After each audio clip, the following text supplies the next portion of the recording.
Hey, everybody. I am so excited to be joined in studio. Studio D, we call it. The big, massive Studio D with Naomi Kreske. Thank you for Welcome. having me. I'm Yeah. so excited to be here. Yes, it's in so person. I know it's so good to do this in real life, and Yeah. we don't get to see a lot of each other in real No. life. Yeah, Yeah. although we have recently. Yes, recently we have, which Yeah. is great. So, Naomi, Yes. you have a big, bold idea you are selling us on today, and this is really like encompassing all of your most recent life's work. So tell us For sure. the big idea. My big idea is that you attract what you are, not what you want. Ooh.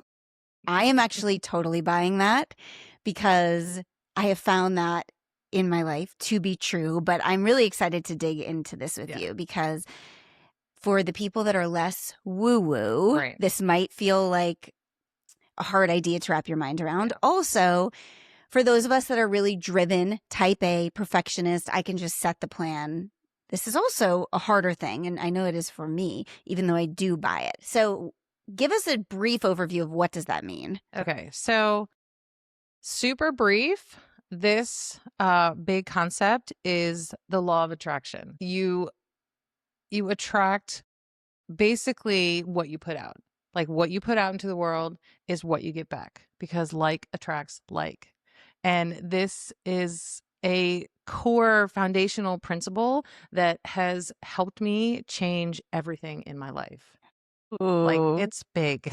Okay, I know a part of your story, and your story is incredible. So let's start with that. When you say it helped you change everything in your life, what does that mean to you? Okay. So we'll have to go back. Yes, take us back. We're Wayback gonna Machine, go as we all the way say. back. We're gonna go back to we won't go back to childhood, although I had a wonderful childhood and married the person that I dated all through college. Syracuse. Yep. Uh-huh. Go Syracuse. Go Orange. And we got married, started our life together, bought the house, started a family. I literally had the white picket fence dream. And then all of a sudden I didn't. And it was like out of nowhere. It was a shock because when you find out all of a sudden that, there's infidelity in your marriage, that you had no idea that there was a problem or anything, it was like catastrophic. I had the rug pulled out from under me. I had 3 kids, like 9 months, 3 years old, 5 years old. And all of a sudden I am a single mom and having to just get my shit together and not even together, just to function. Like it was one day at a time. And I was so thoroughly in survival mode and I didn't even know it. And life was just like that for a long time, like longer than I'd like to admit. I was literally putting one foot in front of the other for probably 10 years. Wow. And it's part of my journey, but I found my way out. Yes, you sure did. And this principle, this concept, this big concept of the law of attraction is how I got out. Can we go back to like the moment where you realized you didn't have the white picket fence, the perfect life, the idyllic life, and as much of that as you want to share as you're comfortable with, but I'd love to hear, like, can you take us back to how you were feeling, what you were experiencing? What was that moment like where the rug was literally pulled out from under you? I mean, it was terrifying. Like when I found out that my husband at the time had been cheating on me, I was just like, I was dumbfounded. And then we spent the next year of him leaving, coming back, leaving, coming back.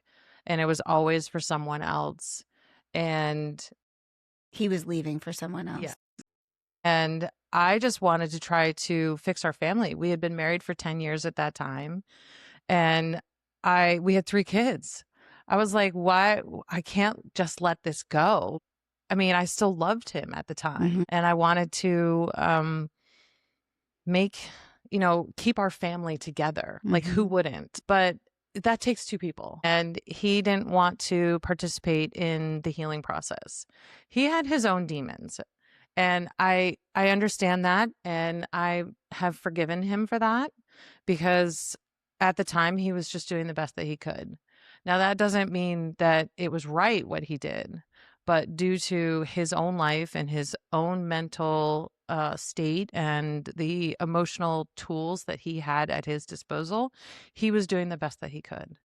And that concept, thank you, Brené Brown, is something that I use for myself too, because I look back at this time in my life, which I lovingly call the Hot Mess Express. And I have always felt a little bit of shame about it. Like, why was I on the Hot Mess Express for so long? And why didn't I figure my shit out sooner? And I, I was just doing the best that I could. And you learn your lessons when you learn your lessons, like when you're ready to learn your lessons. But I was a mess. I was living off of red wine in my treadmill. It's interesting. Together at the same time? No. I'd like to see that.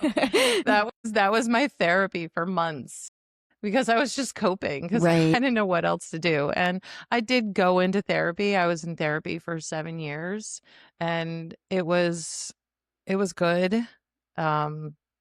But I didn't really start to make the headway into the life that I love now until I figured out the law of attraction.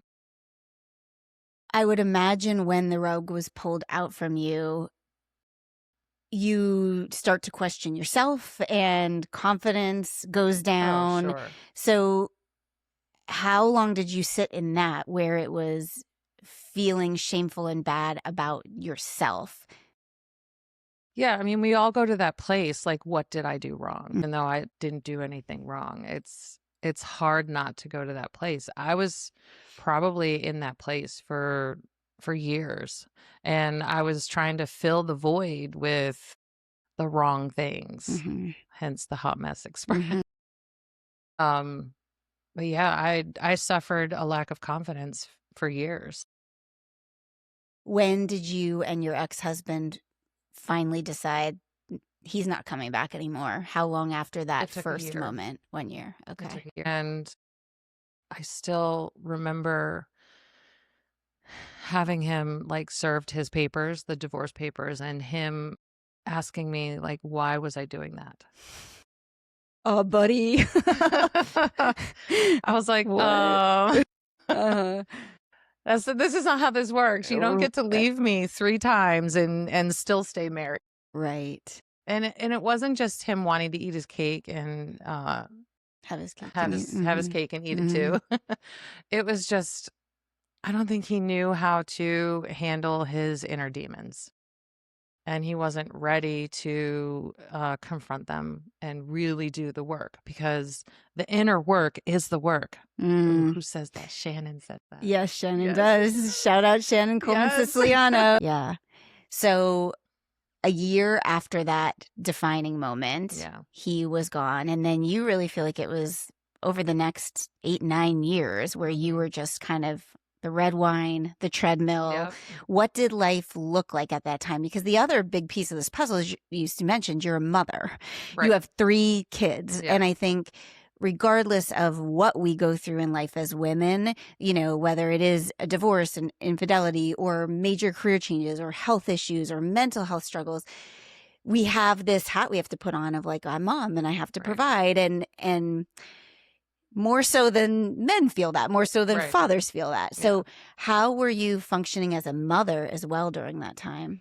I think being a mother definitely helped my situation, because you have to provide for other people. Like, I could have spiraled so much harder if it was just me, because I had nobody else that I was responsible for.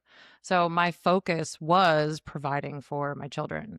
So at the time, I was a stay-at-home mom. And so I had to get a job. I was like, what is this? And fortunately at the time, my ex-husband and I owned a business together. Yeah, I was going to say there's an added layer we haven't touched on. I know. Yes. So it was a restaurant, a pub. And at the time, our current manager was going out on maternity leave. Well, I just swooped right in there and didn't leave for 15 more years. Uh-huh. So I had zero experience. Like, I look back at that time and I feel like I was fearless about going into this industry that I knew nothing about, but I just did. I had no choice. Like, I was in survival mode. I needed to provide for my children. I needed to work. I had this avenue. I'm just going to freaking do it. Mm-hmm. And I just dove right in. Like, something that I would be terrified to do now, to just dive right into something that I had no idea how to do, but I did it. Yeah, when you're pushed back up against a wall, Yep. you can do crazy things, especially when you have your kids at stake. Yeah. Yeah. Yeah. Yeah. So do you feel like this Hot Mess Express and those years of before we got to your next turning point, which we're going to talk about here in a moment, was it harder because you could not separate totally from your ex-husband because you're in this business with him? Oh, yeah. I mean, he kind of let me just run the business myself, which I can appreciate. But at the same time, there was still always that connection to a toxic relationship and not being able to completely let go of something that was dead and gone. So I was still tied to him and tied to that memory and that toxic relationship. And it was definitely challenging. Yeah, I can imagine. Yeah. So you got to tell us how it ended. Like, how did you get off of this spiral? Like, what was the defining moment for you Okay. that's helped you totally change the way you think and changed your life, in your own words? Yeah. So I'm an overachiever. I'm a type A person. I grew up in a family of all overachievers, Mhm. and I I wasn't comfortable on the Hot Mess Express. Like, I knew that I wanted more. I knew that there was more for life, more out there in life for me. And of course, I wanted love because I love love. Mhm. And I wasn't going to settle being this bitter divorced woman. Mhm. And so I started my own self-help journey. And this is, reading the self-help books, listening to the podcast, taking the courses. 2020 was when I started to, want more and go down that journey. And things were starting to click, but it didn't feel like I was getting it yet. And I was reading this book. It was about love. And the author was sharing a conversation that she had with her mother. And her mother was telling her that, you want love.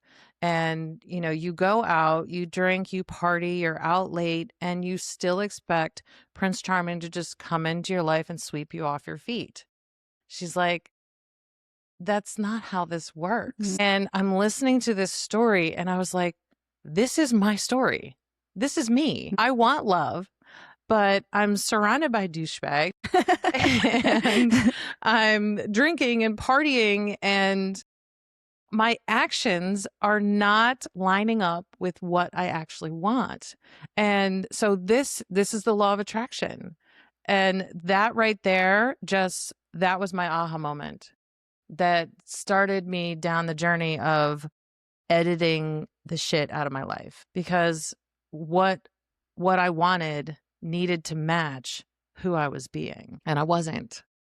Like, I was party hot mess girl, still wanting a secure relationship and love. Those things don't go together.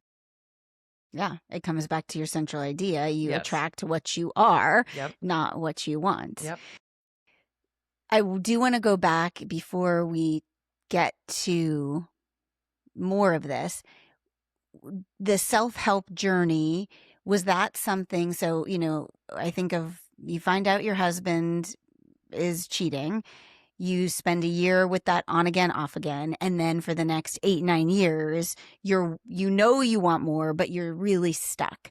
When did the self-help start? So because and I'm asking this because I know for a lot of people, they just are really stuck, and taking that first step to even pick up the book or listen to the podcast or take the course is so hard. So do you remember the first thing you did and how you got yourself to do it? I mean, if we want to go all the way back,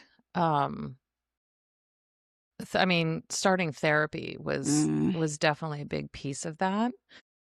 Just knowing that you need support in a way that's besides yourself, whether it's a book or a podcast or a counselor. I've always been a fan of mental health. I mean, I'm surprised that I didn't go into this field earlier, based on my love of mental health. I even have an interior design degree, so I don't know. Yeah. I've pivoted so many times in my life. It's not Join even the club. funny. Join the club. But I'm not sure if there was a really defining moment. I just knew that there was more, and I knew that I needed support in figuring it out. And so that led you to the books, the courses, and then that book. Do you remember the book that it was, the love book you were reading? Not off the top of my head. Yeah. Just curious, but we get the gist of it. Yeah. So after you read that and you were like, this is me. Yeah. Then what? Because again, so many of us get stuck and then we have a hard time starting. But even if we start, we do have these aha moments. But it's like that split in the road. Like, are you going to start doing something, or are you just going to file that away and be like, okay, well, what are we doing tonight? I'm ready to go out. So like, then what? What did you do? Yeah, so like that's the issue with inspirational content in general. Like, it's so inspiring, but then it's like, well, tell me how to use it. Yes. I need a detailed instruction on how to use it. Yes. And I didn't have that, but I have kind of figured it out. So from that, the law of attraction, what you put out is what you get back. I knew that I needed to edit my life. So the things, the people, the places, the circumstances, the mindset, my internal thoughts, like these are all the things that make up your life and who you are and what you get out of it. So I needed to start making sure that all of those things matched what I wanted out of life. So the douchebags had to be edited. The people that I was around, the toxic people in the bar environment, the bar itself. That's a big part. Because it was a restaurant bar that you owned. Bar. And is that where you were hanging out most of the time? Oh, sure. Yeah, that was my social life. It had its purpose for a long time, but it wasn't serving me anymore. So that was the question I started asking myself about everything in my life. Does this serve me? It's a simple question, but like, it's very appropriate. Does drinking late night serve me? Does staying out till 1, 2 in the morning serve me? Like, does it serve my purpose? Does it serve what I want? Does this friendship serve me anymore? Does this job serve me anymore? And just, does this attitude serve me anymore? Everything. It seems like a lot, but I was in a place where I needed to kind of overhaul my whole life. How did you start cutting it out? So these are people, I mean, it sounds simple, but it's actually, I'm sure, multi-layered because first of all, it's your business, so you need to be there some of the time. These are also your friends, your social circle. So did you start having hard conversations? Did you start gradually pulling back? Like, what did you do? Yeah. So I would start spending more time at home. I would start spending more time with myself, because that's also the tricky piece. Like, when you're emotionally unavailable and stuck in survival mode, you don't want to look in the mirror. You don't want to look at yourself because you're a hot mess. Like, why would I want to like pay attention to that? So spending more time with myself, spending time at home, reconnecting with the friendships that I know are good for me. And so I'm very appreciative of the people that hung in with Mm-hmm. me and were available for me to reconnect with, the people that I know are good for me, start calling my mom more often, start Mm-hmm. calling my sisters more often. So, and then pulling away from the people that I know are not good for me. Did you have to have hard conversations, or did you just gradually move away? I am not good with dealing with conflict. So, I think I've gotten better at the hard conversations, but I, just pulled away. Are any of those people still in your life now? Not a lot. Mm. And if they are, it's like here or there. Just sort of like an acquaintance, not so much of a friendship. So was that a grieving period for you, or were you at that point just ready to get rid of those No, people? I was ready, but it was very hard. Yeah. I am not good at letting go. Letting go is very hard because I'm a Cancer. I'm a nurturer. I can fix it. I can make this work. I'm the queen of making it work. And if I can't make it work, then nobody can. But that's the thing, like determining if it's worth your time and your energy to make it work. Because letting it go because it doesn't serve you, that's a good thing to do. And that's the right thing to do. And that tells the universe that you're ready to level up. Yeah.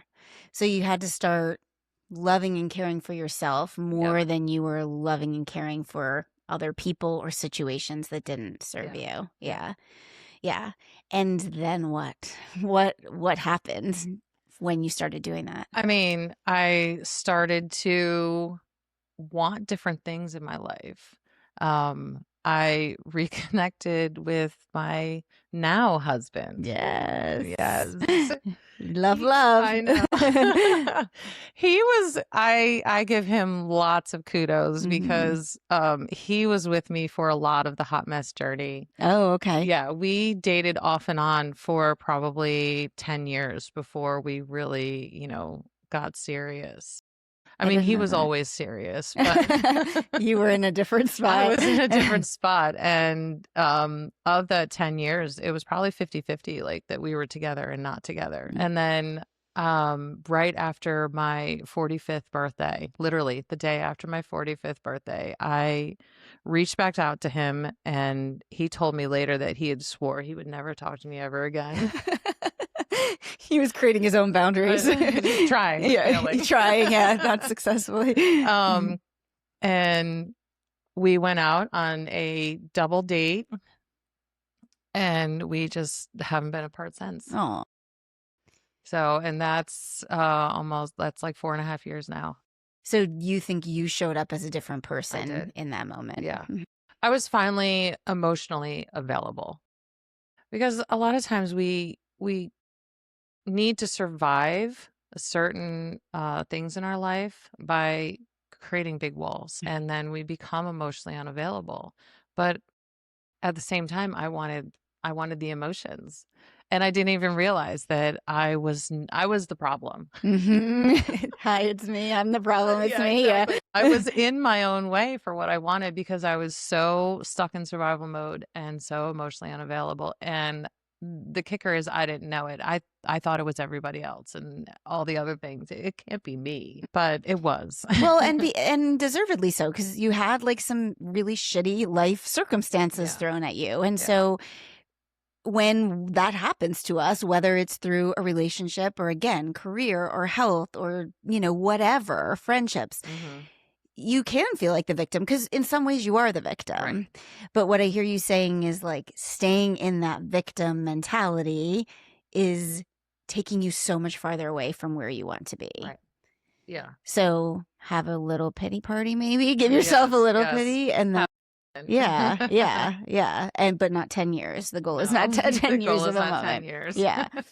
So for people listening right now that are like seeing themselves in this situation, and again, it doesn't have to be through a relationship, but it's you feel as if you're the victim of your circumstances. I think of my own life, and there's so many times, even now, where I'm like, it's just not fair. It's like it happened to me, but we stay stuck there because it's hard to get out.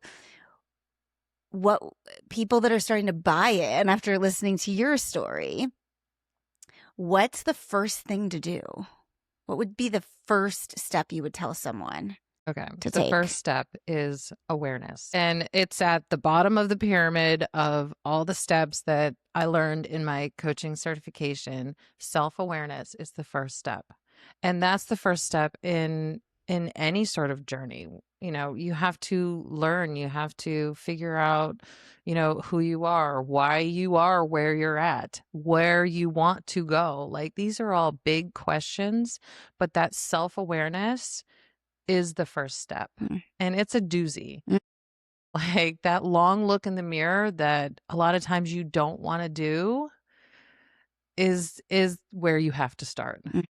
Hands down. And so for you, I know part of that came with therapy, but I remember back in 2020, it was your first time you took Acorn, and you were really starting this, like, deep into this self-development journey. And a part of that for you was starting your certification to become a life coach.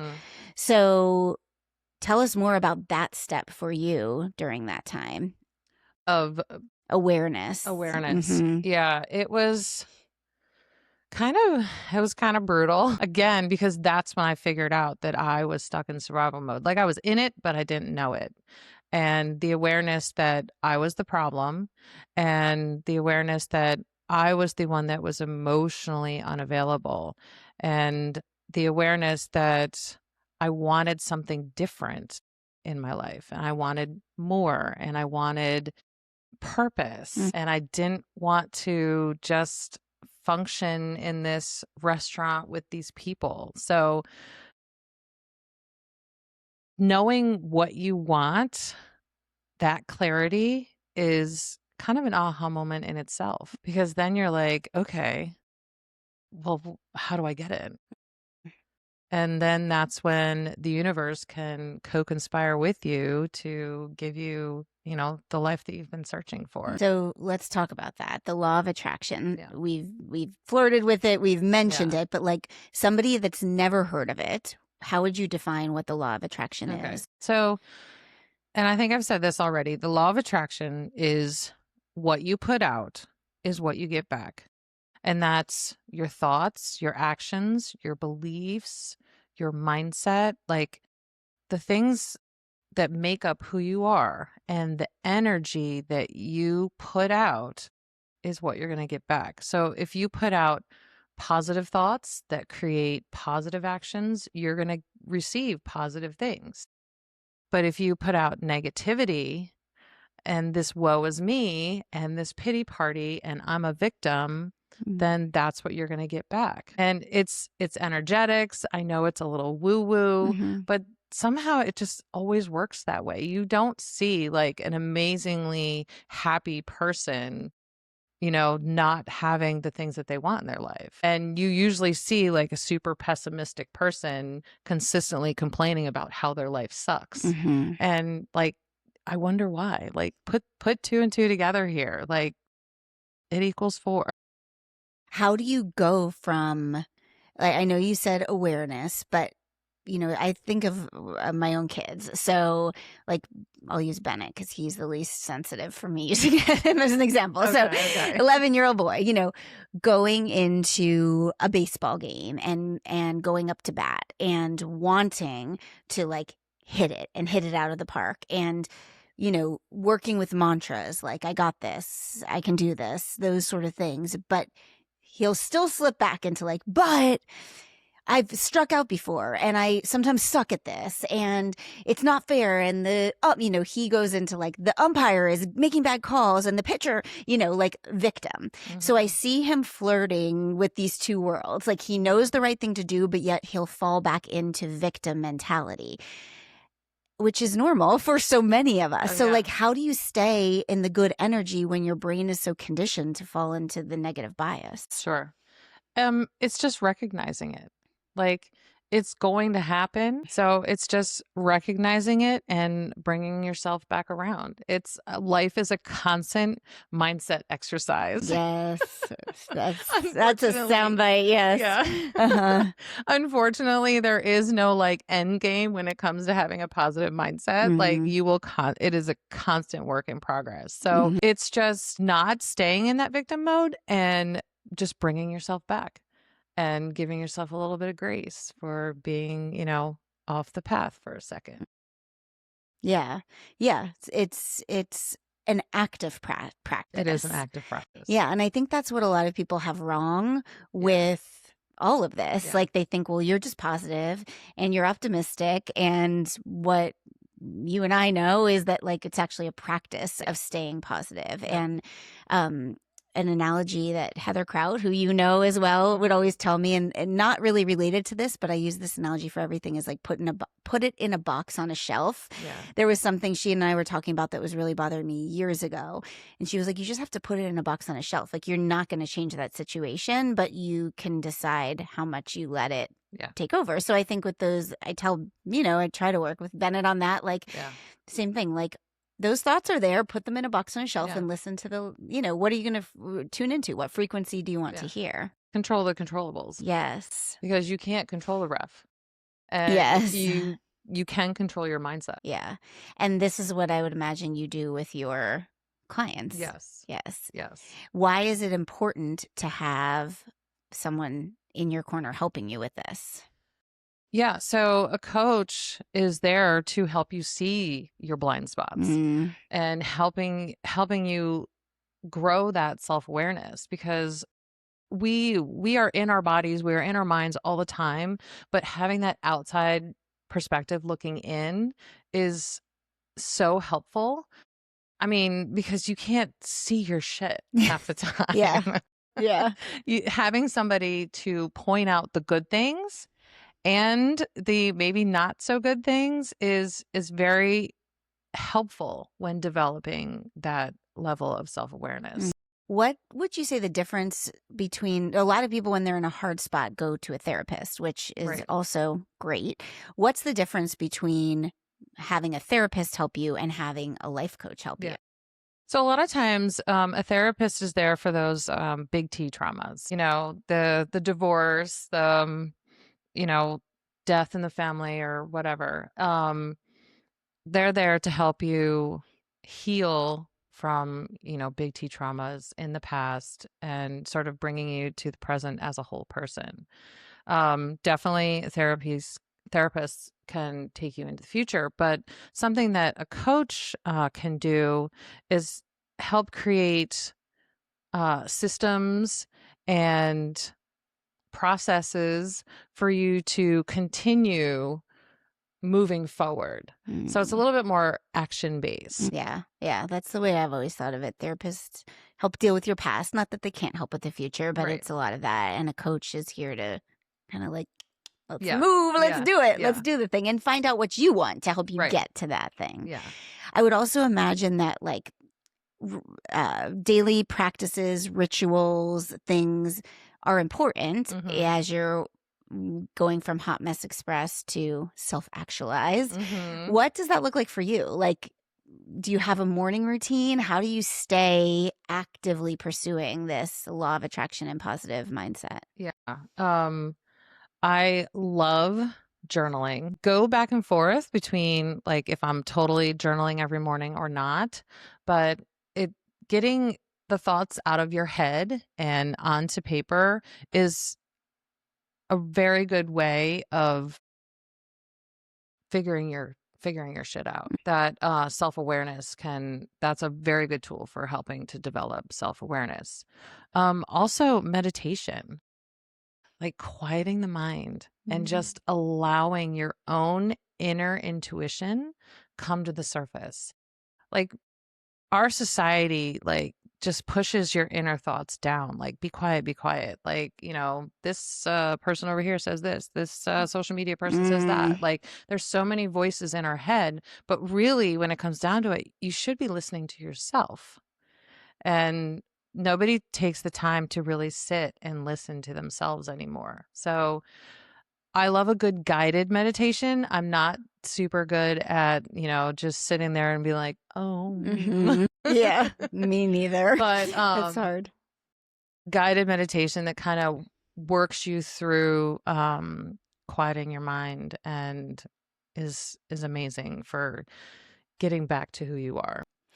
For someone that's never done any of these things before, like never journaled, never meditated, this is foreign to me. What would you say the easiest entry point is for them? Like, what's the easiest first baby step? Yeah. So, a guided meditation. So that's literally somebody with a nice calming voice that's like guiding you through like 5 minutes, 7 minutes. Like those are my favorite meditation time periods because I don't need to sit there for half an hour. I don't have a half an hour to Right. sit there and listen to my intuition. Mm. There's also guided journaling pages. I actually have one on my website. So that kind of just takes you through like, what am I grateful for? What are my goals for today? How do I feel about myself from yesterday? It just gives you a framework to start with. So anything that's like guided, because it can be overwhelming to sit down and just be like, well, I need to put my thoughts on the paper. What are my thoughts? Screw this. Right. You know? Right. Yeah. So I think there's also a subset of people who have dipped their toe in all of these things. Like they listen to the podcast. They maybe are like, well, I'm doing all these things, Naomi. Like I read the books, I listened to the podcasts, I've tried to journal, but nothing is changing. Everything is still the same. Yeah. What would you say to that person? I mean, I would say that they need a coach to point out their blind spots. Yeah. Yeah. Because there's something missing. There definitely is. Maybe it's a mindset. Maybe they're trying to control the outcome too much. I mean, we haven't talked a whole lot about manifestation, but manifestation ties in with the law of attraction. Like they go hand in hand. And one of my 3 core principles for manifestation is having faith and letting go. And that is not something that our society leans into at all. Control is a way to stay safe, because if we let go, then what's going to happen? I don't know. And that's when fear comes in. But if you want to really co-create with, a higher power, whether that is God or the universe or source, you have to have faith in your co-creator, and you have to believe that this higher power knows what's best for you. And so the outcome isn't always what you think it's going to be. That's tough pill to swallow. It's huge. And I have actively spent the last year trying to have faith and letting go, because like I already said, I am horrible at letting go, because I can fix it, I can force it, I can control it. And it's been amazing. I am in a place right now where I feel like I have let go and let God, and I don't know what the outcome is going to be, and I'm okay with that, because I know that the universe has my best interests at heart. And I just need to sit back, pay attention to the signs that I'm given, and follow my intuition and just roll with it. How do you know that? It's having faith in. So having faith is more than just having faith in some obscure universe. It's also having faith in yourself. So this has come from me developing a deep knowing in myself. And my theme for this year is just to be me. I got so tired of always trying to figure out how I'm supposed to be, what I'm supposed to do, what does this look like to be a coach? What does it look like to put myself out there? And I was just like, I'm done. I just want to be me, because being myself is authentic, and that will authentically attract the people to me that want to work with me, that can see themselves in me. And that is, again, the law of attraction. Yeah, that's so good. It goes back to that. It reminds me of the thing that I cannot stand, how to become unrecognizable. Mm-hmm. I've talked about that before. Yeah. And that is one of my goals this year too, just become more recognizable, like do back to my core, back to my Yes. center, Yeah. because that is when good things Yeah. happen. Do you feel like we're getting a little wooey here, but I feel like let's just do Let's it. go with We're it. already Let's there. just go with it. Do you feel like you get signs that you are on the right path when you say, you'd said that it's working? Like how, and I said, how do you know? Like, are there signs, do you think? I think there are signs. That's one of the things that I want to get better at is recognizing them. Mm-hmm. I'm a fan of numerology, so I love 1111. Mm-hmm. And when you see synchronicities in that way, I think a lot of it is just it's a feeling. It's a feeling of peace and calm and flow. Like I have not felt like this in flow in my life like maybe ever. And it's not to say that my life is perfect. There are still some things that I'm, working hard to build. But it just I have faith and just this feeling of being in flow is amazing. And then when you can stay in that, Yeah. you act in the right way and more good things come. Yeah. You mentioned manifestation, so I feel like just to define that as we define the law of attraction, how do you define manifestation?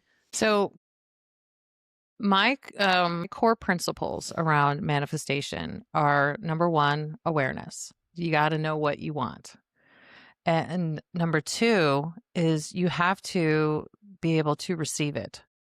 This is a big one because we want the perfect life. We want the new job, we want the income, we want the car, the house, the marriage, or other obscure things. Mm-hmm. But will you be able to hold it? Like, are you emotionally healed? Are you emotionally available? Are you a vessel that will be able to hold the things that you're asking for from the universe, which is tricky. So that's when you have to do some self reflection and heal, like be a container that can hold the love of your life. Like that's a perfect example. I wanted love, but I was not able to hold it because I was so emotionally unavailable. Mm-hmm. So I had to do the work to become emotionally available so I could be in a relationship with my now husband. Mm-hmm. So yeah, that's a perfect example. And actually that's something that I worked on with a client of mine. We did we did my intensive, and we also did a 1-month journey for her. Mm-hmm. That's at the beginning when I was offering that. But Mm-hmm. she was suffering, or she had just come out of a divorce, and she knew that she wanted love again, but she didn't know how to be emotionally available for that. So we talked about that, and we figured out that to be emotionally available, you have to first be vulnerable yourself, which is something that our society does not like to be. Mm-hmm. And even if it's not love, even if it's a new career or a new friendship, like you have to put yourself out there in a way that is what you want to receive back. And that is vulnerable because it's usually different and uncomfortable than, what you're used to. Yeah. So how did it end with that client? She is still single, Mm-hmm. but she is living her life and she's exploring it in a way of figuring out who she is. And she is making connections, making friendships, and just enjoying life and not so focused that she needs to quickly fill the void that was left. She wants to fill that void with who she is. Yeah. Yeah.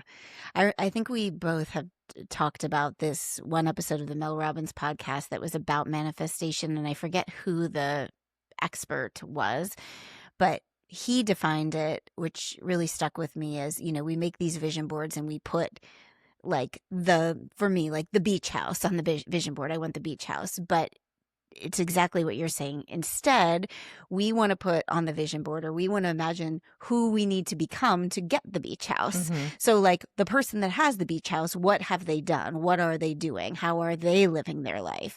So instead of just looking at these big shiny things we want, and I think Brian and I actually did a podcast on this a little bit too, it is about being the person, which is exactly what you're saying.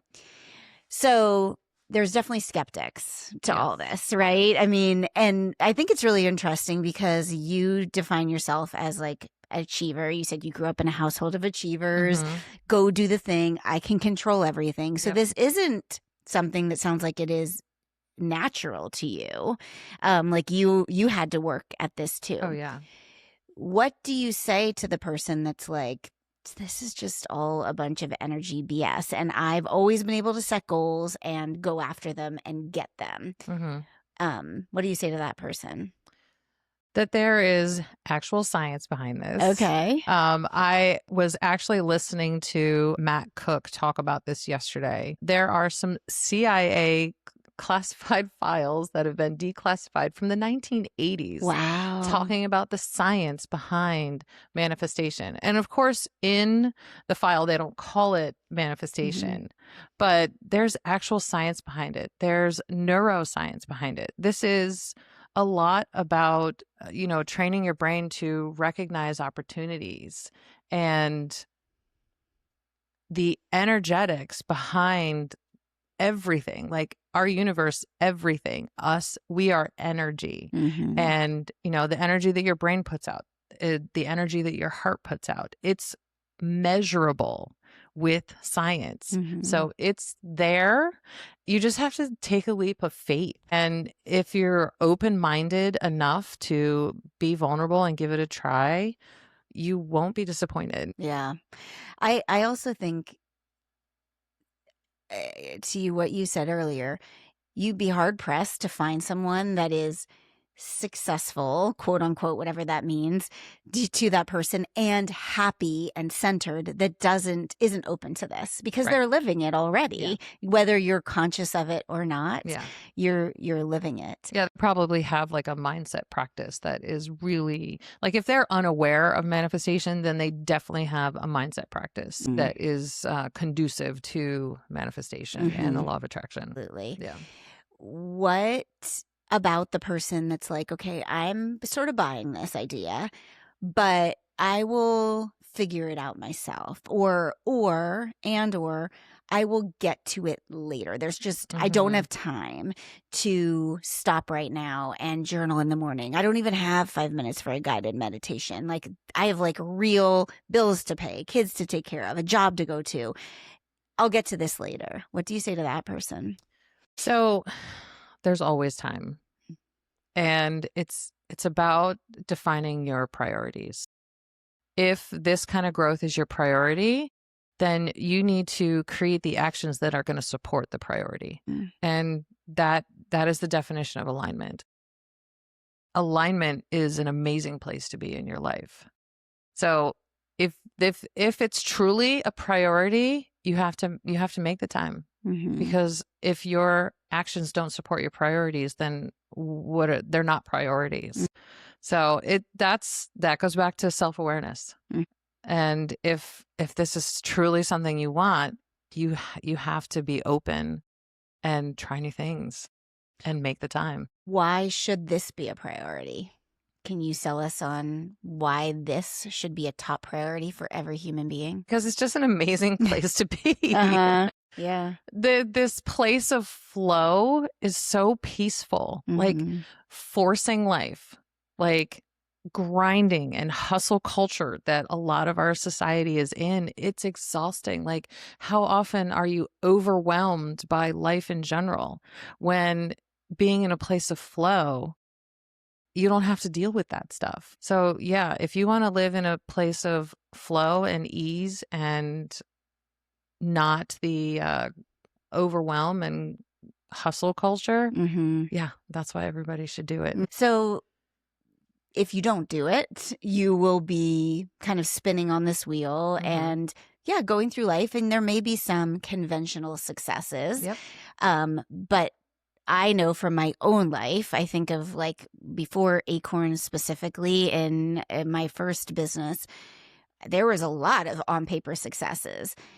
And much of that time I felt stressed, anxious, burnt out. I remember one year over like a Black Friday thing, like my whole body broke out in hives because I was trying to hit these goals, and I hit the goals, but like my Thanksgiving weekend was not enjoyable. It was horrible. Yeah. And I do think when you then get to the top of that mountain top, you can't relax and enjoy it. You're not enjoying the view. You're like, I'm so tired. I need to lay here for a while. And then you get back up and you're like, well, where's the next mountain? It just, that success does not feel comfortable.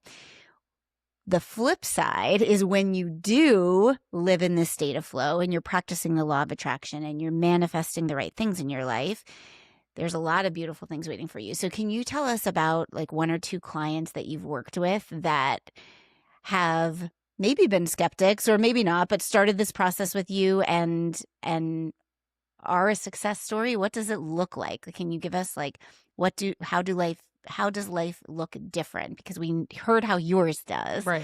How do other people's?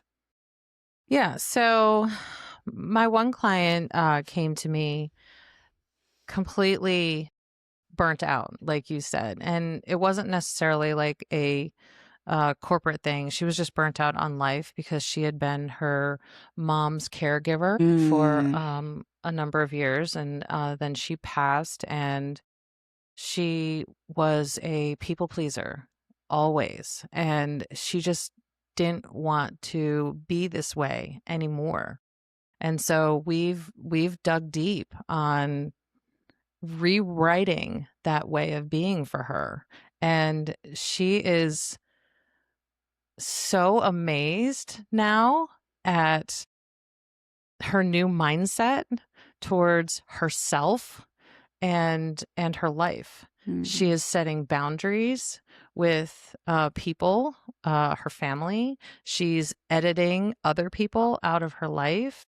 And she's finally at a place where she can start getting other parts of her life more put together. And it's aha moment after aha moment with her. And it's wonderful to see those aha moments in general. But now she's on the path towards, finding her purpose and, living out these later years in life in a place of flow and peace. Yeah. Yeah. And I think that's the power of a coach, someone in your corner. Yeah. Because most of us think we can do it on our own. Oh, for sure. Hands down. Yeah. Like I've always thought that I can do it myself. And it wasn't until I had a coach that I realized the power of a coach. And I've had a couple others since. And I love having that person in my corner, just sort of calling me on my shit, pointing out my blind spots, and really supporting me in the way that I might not even know I need, but they know I need. Absolutely. It's that we use this in our messaging and storytelling work, but the glass bottle analogy, we're all living inside of our own glass bottle. We're living in our orbit in our world. And on the outside of the bottle, there's a label. But when we're on the inside trying to read the label, it's backwards. You can't understand it. Yeah. Someone can come in from the outside and be like, oh, this is what the label says. Like, this is the issue. This is where we need to go. But it's so hard. And, coaches need coaches. Yes. Like, I need people to help me with my messaging and my storytelling because it doesn't matter how good you are at it. You cannot see your own. Yeah. Just like you need a coach, even though you're a master at all this and you're certified, you need someone to help you. Yep. We all need that. Yep. And I think we can't really truly be self-actualized in whatever field aspect of life we're trying to grow in without that person in our corner. Yep. So you are that person for a lot of people. Yeah. So you tell us about your certification. This isn't just like I read a few books. You Yeah. are certified. Yes. So the coaching industry doesn't require certification. I thought long and hard about that, and I knew that I wanted to have that level of certification so I could, present myself in Makes a you more way. credible. Yeah. Yeah. Credibility. That was the word I was looking for. So I love Jay Shetty, and he has a certification school. So I have my certification from him. It's, an online course, but they require actual practice hours and Zoom sessions and tutorials, and I loved it. It was so great.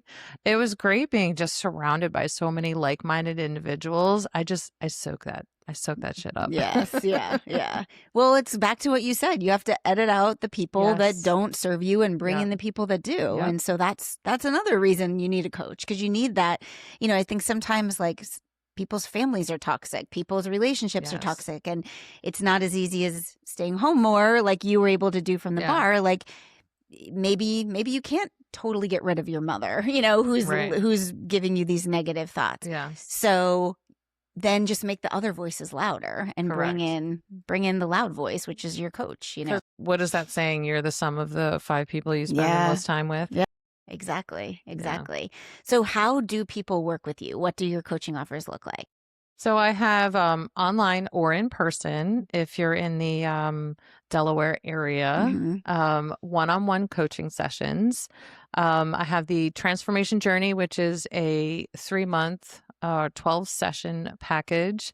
I love this because I feel like this is an appropriate amount of time to really get to the core of your life. But if you feel like you have one issue, like maybe a job pivot or a relationship pivot, then I have the Breakthrough Intensive, which is 1 week of just straight coaching. We are going hard, we're going deep, we're working it out. Start with a 90-minute session, and then we do a couple days of voxering back and forth, and then I leave you alone for a day on your own, and then we wrap up on Friday with a 30-minute session to sort of like wrap things up and get you along on your own. I love that. Yeah. So 2 different ways to work with you. Yep. Either way, they're getting all of you and your attention and your thoughts and your energy and your perspective, because I think what makes you unique is that you've walked this path and stayed in it for a long time on the Hot Mess Express. I guess before we totally wrap, how does someone know if they're on the Hot Mess Express? What would you say? Like, are there signs? Is it life situations? Is it a little bit of both? How do you know that you're on the Hot Mess Express?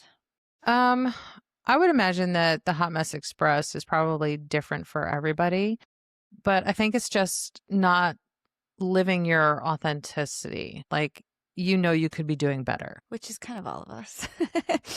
Yeah. To an extreme level. Right. When you're you're barreling down the highway, versus just puttering along, for sure. But I do think everyone can benefit from leaning into this more. Yeah. And you actually have a free quiz. I do. Yes. So tell us a bit about that. So this is a quiz. It's 10 questions. It's fun. It's sassy, but it's on how to how you get your shit together. So it's not telling you like, do this. It's helping you recognize your own ways of being. And then I give you some additional support on how to level that up, because I'm not here to change you. I'm here to accentuate you and, help you level up in life. So it's just how you get your shit together already, but then with a little bit of extra oomph. Yes. To get it more together. Yes. Which we all need. Yes. So we will link that in the show notes, as well as to your website and to your Instagram. You do a great job on your Instagram. Thank you. Everyone follow along with Naomi, and you're at Keep finding you. Yes. Right? Yes. Yes. And your website is? Is also Keep Finding You with YOU, but the Instagram is Keep Finding You with the letter U. Okay. Yeah. We'll link it so Yeah. everyone can easily find it. Yeah. So back to the beginning. Okay. You sold us on you attract what you are, not what you want. Yes. And I was already buying it. But Yeah. after this conversation, I'm 100% buying it. Yeah. You gave some really good examples and science behind it. And I think more than anything, your story sells your point. Yeah. You know, like you've walked this path and figured it out the hard way. Yep. And now you're helping people not waste as much time as you did. Not that any time is wasted, but, you know, do it faster. Yeah. Yeah. It has definitely become my purpose to help women get off the Hot Mess Express faster than I did, because I've been through it. I've lived it. I know what it takes. So let me help you. Yes. On a 10-year road trip. Yes. And you don't need to be on that 10-year road trip on the Hot Mess Express. Yes. Yes. Yeah. Well, thank you so much. This was so much fun. Thank you for having me. Yes. All right, everybody, go follow Naomi on Instagram. Check out her website and definitely take her quiz. Yes. And now that you are buying this idea, reach out to her to get some coaching of your own, because she is fantastic, knows her stuff, and can definitely help you. So thanks again, Naomi. You're welcome.